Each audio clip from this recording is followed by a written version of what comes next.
right now, he's the technical guy, so what is he doing? He's bringing his laptop. Oh, Glaciers. Where are the boys? They might really like this. Oh, yeah. Hey guys, come in here for a second. What about Glaciers. Zach and James?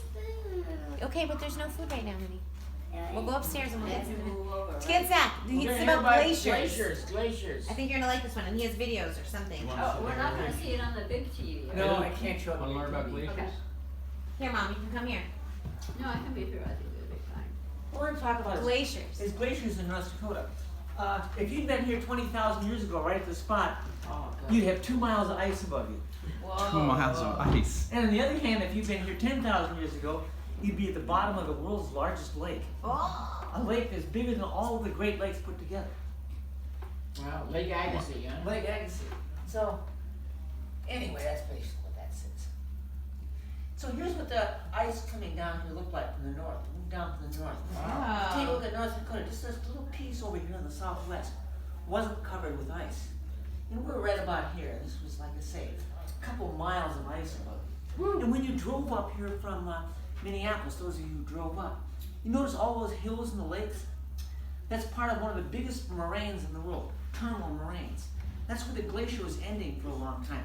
And it dumped all that dirt there that made those hills. What's a moraine? It's a pile of dirt, basically, that's left at either the side or the end of a glacier. And all those lakes you saw on the way, they're what's called either ice block lakes or sometimes kettles. It's basically, there was a big chunk of ice was sitting there after the glacier moved backwards, and then it melted later on and left a hole in the moraine, and that was a lake. And here you can see, this is what the whole North American continent looked like. Wow. It's interesting that Alaska had very little ice in it, but enormous amounts of ice for the rest of it. Now, Angela talked about the Dakotas.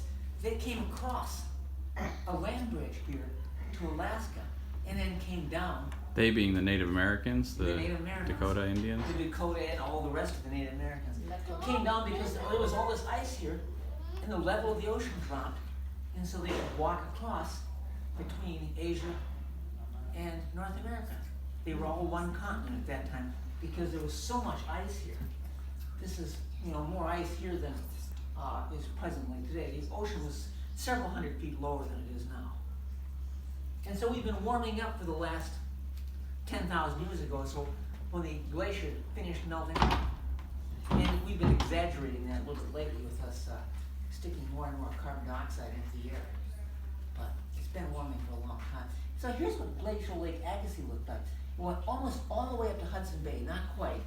And it came down here, we're right down in about here. And you can see here's this little lake here, Lake Superior. Little Lake It's this Superior, little lake, yeah. here's this bigger lake here. Lake Agassiz. Lake Agassiz. Wow. And it emptied later on out to the Minnesota River. It was called Warren River at the time, but it came out kind of on the south end down here. Let's see. Here's what the Minnesota River looks like today. This meandering little thing here. You notice this kind of valley here. That was the Warren River, 300 feet deep, 2 miles wide. It's a big river. Wow. Emptying the lake Agassiz. It emptied out through Bigger than the Mississippi, huh? At New Orleans. Mississippi would dwarf that. How do they tell that? What is Mississippi? There's a whole lot of ways you can do it. One of the things you can see is if you're very careful, you can see some of the old beaches as you go back to Michigan along the way, some of the beaches. And all that ice was piled up there. It actually pressed the ground down, and it's still rising. You can see that some of even though the ocean was lower, some of the old beaches from the ocean are now higher than the present ocean because the land is springing back up. And it will for a significant length of time continue to move back up. And you can see the movement of the glacier. You can see glacial striations in rocks in Minnesota. You can see where the glaciers moved across and ground into the rocks.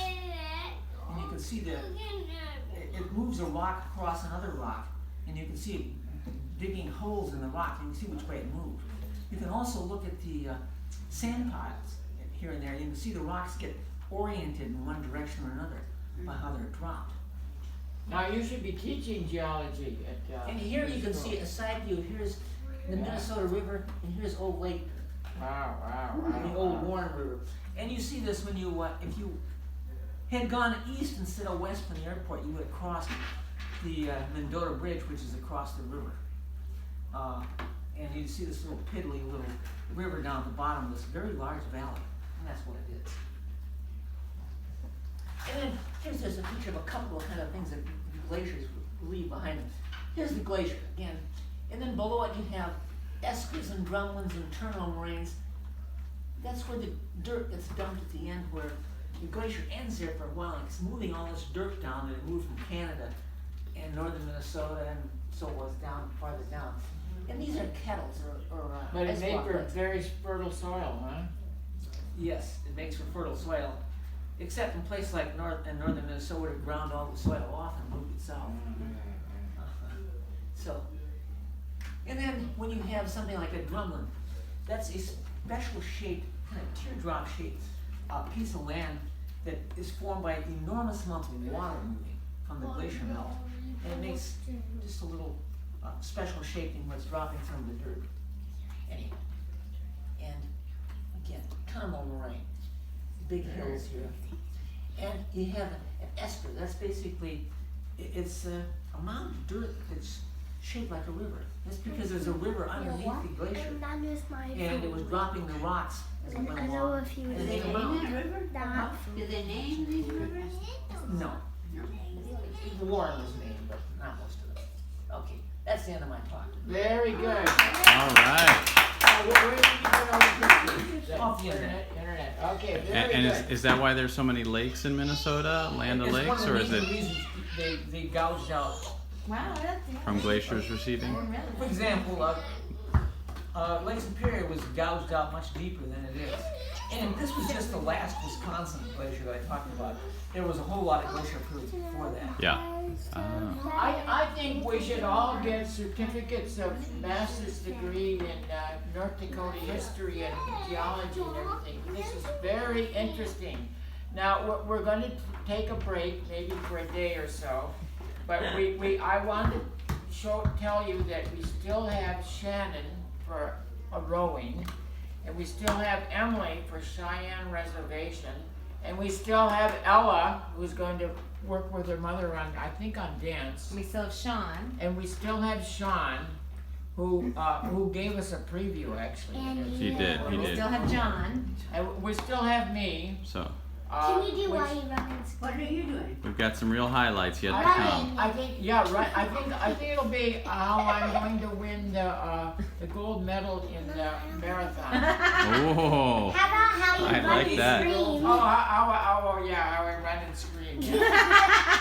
That's my Indian heritage, you know. When the you were Indians going say, around and around the block yesterday, Yeah. And they come Uncle with their, John was tomahawks. hilarious. He was making these kids crack up with Wait, Mom, racing give all your of phone. them. Oh, as It we was were so driving good. Let around. me show them the video. Okay, You can show but me. I want to have one last hand for all of them, including our octogenarian. And One of our We're octogenarians. going to start.